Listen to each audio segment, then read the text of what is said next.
अस्सलाम वालेकुम, this is Sunil Kumar and you are watching English guru. इस वीडियो के अंदर आज सीखने की कोशिश करेंगे एडजेक्टिव्स। पार्ट्स ऑफ स्पीच के नाउन, प्रोनाउन और वर्ब पे एक वीडियो में बना चुका हूं। उम्मीद है कि आपने जरूर देखी हो। अगर नहीं देखी है तो काइंडली प्लेलिस्ट के अंदर जाके जरूर विजिट कीजिएगा, हो सकता है आपके काम आ जाए। एडजेक्टिव्स के अंदर पहले तो एडजेक्टिव वर्ड को समझना है। डेफिनेशन लंबी चौड़ी बिल्कुल भी नहीं होगी। आपको पता है हमारी रवायत मुख्तसर से मुख्तसर तरीन करने की मैं कोशिश करता हूं। एडजेक्टिव के लिए मैं आपको एक वन वर्ड दे रहा हूं, डिस्क्राइबर। जी बिल्कुल, डिस्क्राइबर, बयान करने वाला। अब हमने नाउन और प्रोनाउन को अच्छी तरीके से पढ़ा है। हम जब भी सब्जेक्ट किसी सेंटेंस का बनाते हैं तो हम नाउन या प्रोनाउन को यूज करते हैं। बतौर सब्जेक्ट नाउन या प्रोनाउन को इस्तेमाल करते हैं। यानी कि या तो हम कहेंगे सुनील, सुनील टीच, या सुनील के जगह हम कहेंगे ही टीच। अब ये जो नाउन या प्रोनाउन है, इसको डिफाइन करने के लिए हमारे पास जो चीज है उसे हम कहते हैं एडजेक्टिव्स। नाउन और प्रोनाउन को डिफाइन करेगा, उसकी खासियत वो क्या है। अगर यहां पे सुनील कोई काम कर रहा है तो सुनील को डिस्क्राइब करने के लिए जिस चीज की हेल्प ली जाएगी उसे हम एडजेक्टिव्स कहते हैं। इसको और आसान करते हैं। सेंटेंस के अंदर हम किस तरीके से यूज करेंगे। सेंटेंस की स्ट्रक्चर सेम रहेगी। हम सब्जेक्ट रखेंगे, उसके बाद हम वर्ब पढ़ चुके हैं, वर्ब, और उसके बाद डेफिनेटली हम ऑब्जेक्ट को पुट करते हैं। मगर ये तो था एक सादा सा simple sentence, Sunil tries to teach English. अब इस सेंटेंस को डिटेल में जाना है, किसी के बारे में बात करनी है। अब हम पैसेज, ऐसे और पैराग्राफ की तरफ जाते जाएंगे कि और इन सेंटेंस को ज्यादा खूबसूरती के साथ कैसे बयान किया जा सकता है। अब एडजेक्टिव्स को और खूबसूरत नमूने से समझने के लिए जरूरी है कि आप इस खूबसूरत यानी ब्यूटीफुल वर्ड को समझें। अगर मैं यहां पे कहूं she is a beautiful poet, ये एक खूबसूरत शायरा है। अब ये जो खूबसूरत है, ये जो ब्यूटीफुल वर्ड मैंने यहां पे यूज किया है, ये डिस्क्राइब कर रहा है शी को। यानी यहां पे जो सब्जेक्ट है उसको ये डिस्क्राइब करने का काम कर रहा है। मैं पहले सेंटेंस में कह चुका हूं, एडजेक्टिव की डेफिनेशन है डिस्क्राइबर। जो सब्जेक्ट यानी कि नाउन और प्रोनाउन को जो डिस्क्राइब करे उसे हम एडजेक्टिव कहते हैं। अब मैं ये भी कह सकता हूं she is a tall girl. ये अगर एक टॉल गर्ल है, कौन टॉल है, लंबी कौन है, शी। तो यानी अगेन ये टॉल जो आपका है ये सब्जेक्ट को डिस्क्राइब कर रहा है, उसके बारे में आपको कुछ बता रहा है, उसकी खासियत बता रहा है, उसकी स्टेट बता रहा है कि सब्जेक्ट क्या है, उसको डिस्क्राइब करने की कोशिश कर रहा है। बिल्कुल भी कंफ्यूजन में ना रहें। बिल्कुल आसान चीजें समझने के लिए आप समझने की कोशिश करते जाएं, प्रैक्टिस करते जाएं। जहां पे जरूरी हो वीडियो को रिपीट करके दोबारा भी देखने की कोशिश करें। यानी एक सेंटेंस है Ali is a tall boy. Same sentence को अब अली के साथ, सब्जेक्ट है हमारा अली। अब अली टॉल है, अली लंबा है, कौन अली, अली मतलब सब्जेक्ट। यानी सब्जेक्ट को टॉल ने अगर डिफाइन किया, अगर आपको लग रहा है कि अली के बारे में टॉल ने कुछ यहां पे बयान किया है, तो हमारा टॉल जो है ये वर्ड एडजेक्टिव कहलाएगा। कोई भी वर्ड हो, अगर मैं यहां पे चेंज कर रहा हूं, उज़्मा इज अ ब्रेव गर्ल। उज़्मा एक बहादुर लड़की है। अब इस पूरे सेंटेंस को गौर से देखें, उज़्मा की कोई खासियत या कोई खामी बताई जा रही है, उज़्मा को कोई चीज डिफाइन कर रही है। लड़की तो है, उज़्मा इज अ ब्रेव गर्ल। अब ये जो ब्रेव है ये डिफाइन कर रहा है उज़्मा क्या है। यानी सब्जेक्ट यहां पे क्या है। इसको और आसानी के साथ समझने की हम कोशिश करते हैं। मैं चाह रहा हूं कि एडजेक्टिव्स आज इस वीडियो के बाद जिंदगी भर कभी आपको समझने की जरूरत ही महसूस ना हो। बिल्कुल चीज जहन के अंदर क्रिस्टल क्लियर हो कि एडजेक्टिव हम कहते किसे हैं। Again I repeat, Ali is a naughty boy. Ali class के अंदर एक शरारती बच्चा है। अब अली है हमारा subject, is a helping verb, naughty boy है हमारा यहां पे ऑब्जेक्ट। अब ये नॉटी सिंपल स्टेटमेंट तो ठीक है, स्ट्रक्चर जुमले की बिल्कुल ठीक है। अब अली को कौन डिफाइन कर रहा है? अली शरारती है।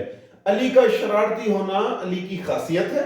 और यहां पे वो डिफाइन कौन कर रहा है? यहां पे नॉटी कर रहा है। तो हम कहेंगे इस सेंटेंस के अंदर नॉटी वर्ड एडजेक्टिव है। बिल्कुल ही इतना ही आसान है जितना मैं आपको समझा रहा हूं। इसकी ब्रांचेस कितनी है, टाइप्स कितनी है, उन चीजों में अभी हमें पढ़ना ही नहीं। हमें बेसिक कॉन्सेप्ट समझना है एडजेक्टिव कहते किसे। अगर ये आप क्लियर हो चुके हैं तो अब हम बढ़ेंगे आगे। एडजेक्टिव के यानी अगर हम टाइप की बात करें तो पहला होता है कंपैरेटिव और दूसरा सुपरलेटिव। ये एक टाइप है और बहुत से टाइप में हम शुरुआत करते हैं जो यूजुअली हमें इस्तेमाल करने में बहुत अभी हमें मिलता जाएगा और हम इस्तेमाल करते जाएंगे। जब भी एडजेक्टिव्स के बारे में पढ़ेंगे तो ज्यादातर इस्तेमाल जो करेंगे वो चीजें हम अभी पढ़ने लगे हैं। नंबर 1 कंपैरेटिव और दूसरा है सुपरलेटिव। यानी अब एक हमने अभी वर्ड पढ़ा, Ali is a brave boy. अब ये ब्रेव जो है ये इसकी है पॉजिटिव डिग्री। ब्रेव जो है ये है पॉजिटिव डिग्री, या जो टॉल है ये है पॉजिटिव डिग्री। इसको पॉजिटिव भी कह सकते हैं हम और सिंपल डिग्री भी कह सकते हैं। सिंपल डिग्री ऑफ एडजेक्टिव या पॉजिटिव डिग्री ऑफ एडजेक्टिव। अब एक लॉजिक है कि इसके साथ हमें ईआर को ऐड करना है। मतलब टॉल था हमारी सिंपल डिग्री, हम यहां पे लिखेंगे ईआर ऐड करके टॉलर। तो यानी अब ये कहां पे कंपैरेटिव वर्ड को जहन में रखेंगे तो ये बात तो क्लियर है। कंपैरेटिव का मतलब है कंपैरिजन, किसी चीज से कंपैरिजन किया जा रहा है। किसका? सब्जेक्ट का। हो सकता है 2 सब्जेक्ट हो आपके पास, 3 हो, तो यदि जहां पे भी कंपैरिजन हो रहा है, अब हम कह रहे हैं अली इज टॉलर देन उज़मा। अब उज़मा और अली, उज़मा और अली दोनों लोगों के बीच में एक कंपैरिजन हो रहा है। यहां पे बताया जा रहा है कि अली इज टॉलर देन उज़मा। उज़मा से अली ज्यादा लंबा है, टॉलर है या ब्रेव है, जो भी आप वर्ड यहां पे यूज करें। ब्यूटीफुल है। अब ब्यूटीफुल के लिए एक स्पेसिफिक चीज है वो अलग से आपको समझाऊंगा। पहले जो इजियर चीजें हैं वो हम समझने की कोई इजी, इजियर, इजीएस्ट। तो यहां पे कंपेयर कर रहा है तो ये इसकी है कंपैरेटिव डिग्री। ऐसे एडजेक्टिव तो था टॉल, मगर टॉल अगर कंपैरिजन करना शुरू कर दे, ईआर फॉर्म में आपको अगर मिल जाए टॉलर, तो ये इसकी है कंपैरेटिव डिग्री। अब कंपैरिजन के बाद एक चीज होती है सबसे आखिरी डिग्री, सुपरलेटिव। एडजेक्टिव्स की लास्ट डिग्री, यानी उससे बेहतर कुछ नहीं। आप बता रहे हैं अगर ये शॉर्ट है तो बिल्कुल ही शॉर्ट, उससे शॉर्ट नहीं। अगर टॉल है तो बिल्कुल ही टॉल, उससे ज्यादा टॉल नहीं। यानी last degree of the adjective is called superlative degree. अब इसमें एड हम करेंगे मेन जो हमारा है सिंपल डिग्री, उसके साथ ईएसटी। यानी टॉल है, कंपैरेटिव टॉलर था तो यहां पे होगा टॉलेस्ट। अब यहां पे कंपैरिजन नहीं होगी। अगर टॉलेस्ट लगा तो ये एक डिटरमाइन बात है कि इससे टॉल कोई नहीं। Ali is the tallest guy in the class, यानी क्लास के अंदर अली से फिर लंबा कोई नहीं। Ali is the bravest boy of the class, फिर अली से ज्यादा बहादुर इस क्लास के अंदर कोई नहीं। अब इसके मोर किसके साथ लगेगा? ब्रेव के साथ मोर लगेगा, मोस्ट, ये चीजें, या ब्यूटीफुल के साथ मोर लगेगा या मोस्ट, या किन किन चीजों के साथ मोर और मोस्ट, इस यूजेज को भी नहीं जा रहे। अब हम तमाम एडजेक्टिव्स के साथ ईआर और ईएसटी को समझने की कोशिश कर रहे हैं। यानी जिस भी सिंपल डिग्री के साथ कंपैरिजन लगाना होगा, कोई चीज कंपेयर हो रही होगी, तो हम उसमें ईआर का सिर्फ इजाफा करके, यानी टॉल का टॉलर करेंगे। अगर वो सुपरलेटिव डिग्री हमें देखनी है तो सिर्फ ईएसटी का इजाफा करके हम टॉलेस्ट करेंगे। अब समझनी ये बात है कि ईआर किस वर्ड के अंदर लगाना है और ईएसटी कहां पे लगाना है, कि किस वर्ड के साथ हम ईआर को ऐड करेंगे और किस वर्ड के साथ ईएसटी को हमें इस्तेमाल करना है, या कहां पर मोर या मोस्ट को हम यूज कर सकते हैं। बिल्कुल आसान ट्रिक एक आपको बताने लगा हूं, गौर से समझने की कोशिश कीजिएगा। अब जो वीक वर्ड है, वीक जब आप उसको प्रोनाउंस करेंगे, ये वन सिलेबल है, वीक। इसी तरीके से टॉल, इसी तरीके से स्मॉल, यानी जो आप फौरन एक पेस में कह सके हो, एक सिलेबल अगर है वीक तो इसके साथ ईआर सब ऐड करेंगे, टॉल, स्मॉल, ये सब ईआर ऐड होगा। और जिनके साथ ईआर ऐड होगा लाजमी वहां पे ईएसटी होगा। यानी वीक का होगा वीकर, कंपैरेटिव डिग्री, टॉल की कंपैरेटिव डिग्री होगी टॉलर, स्मॉल की होगी स्मॉलर, और इसी तरीके से तमाम, यानी वन जो हम एक स्पेस में कह पा रहे हैं, weak, small, tall, big, back, इन तमाम में हम ईआर ऐड करके कंपैरेटिव डिग्री बनाएंगे। और जहां पे ईआर से कंपैरेटिव डिग्री बनी है वहां पे ईएसटी करके सुपरलेटिव बनेगी, वीकेस्ट, टॉलेस्ट, स्मॉलेस्ट। अब क्वेश्चन यह है कि हम मोर और मोस्ट कहां यूज करेंगे, इंतहा इंपॉर्टेंट वर्ड। सपोज एक वर्ड है ब्यूटीफुल।